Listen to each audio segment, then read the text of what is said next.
Then what was the next change for you after you started pioneering? What came next? I felt that some change need to be done because I was a little tired of everything. I was working 8 hours a day securely.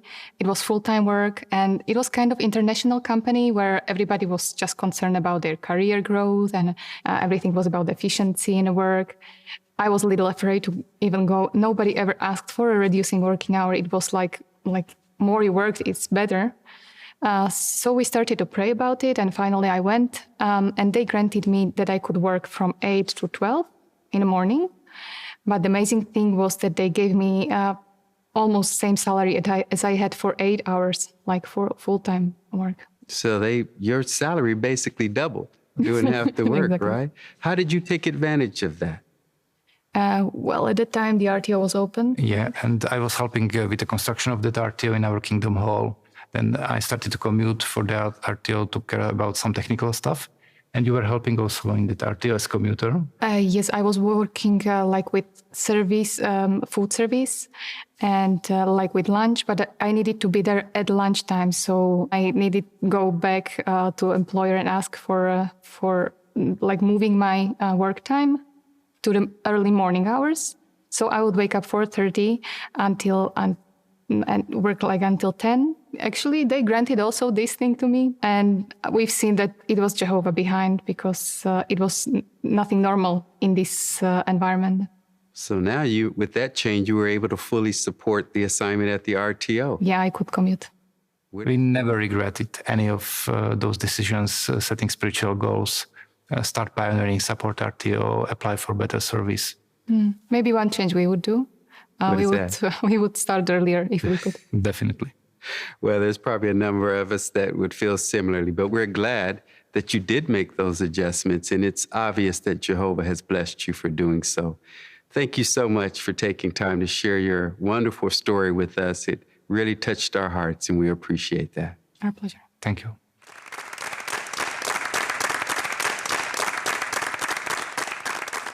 We've been hearing from Tomáš and Eva Maruška from Slovakia.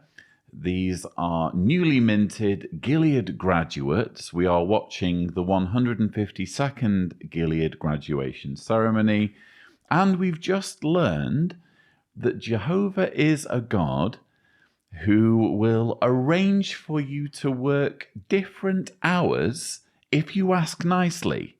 So I would wake up 4:30 and work like until 10. Actually, they granted also this thing to me. And we've seen that it was Jehovah behind, because it was nothing normal in this environment.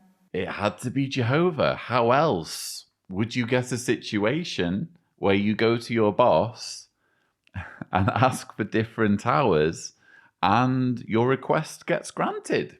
That would be unheard of ordinarily. Imagine, by the way, waking up at 4:30 and working all the way through the morning and then going to do a shift for Jehovah's Witnesses as a volunteer. That would be a grueling schedule to go through, wouldn't it?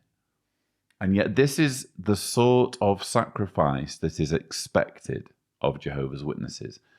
And a literal audience has just been clapping that. Oh yeah, brilliant. Yeah, 4:30. Yeah, that's how things should be done. You should be getting up at that time. Yeah, before the sun rises, you should be working secularly to support your work for the organization. If you want to do that, fine. I think some people are morning people, aren't they? Some people like to start the day early.